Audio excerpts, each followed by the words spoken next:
Chinese investor grilled over Kamativi Tin Mine. Parliament yesterday grilled Chinese national, Shouming Lin, the managing director of Beijing Pingchang Investment Company, over the stripping of assets at Kamativi Tin Mine in failure to make a $100 million financial injection as promised in the agreement they made to invest in the mine with Zimbabwe Mining Development Corporation, ZMDC.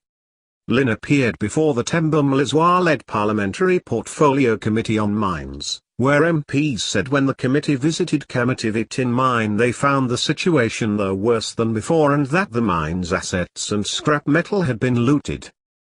But, Lin refuted the claims, saying that it was not the Chinese investors that were stripping Kamativi of its assets and selling scrap metal. He said it was impossible for the Chinese to do so as the mine's security was manned by ZMDC. Luke Aquino, their ZMDC general manager, supported Lin's claims, saying it was the ZMDC which was selling the scrap metal, thus brushing aside claims that the Chinese investors were stripping their mine of its assets.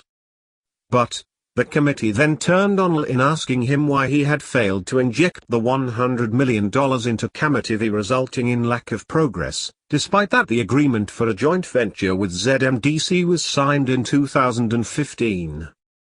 The committee had been told that the Chinese partners had only injected less than $1 million in the project to resuscitate the comatose tin mine to date.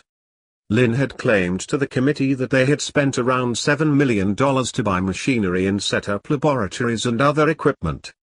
Aquino said the agreement with Beijing Pingchang was that they would inject $100 million to finance the whole business plan, a feasibility study and putting up the whole plant.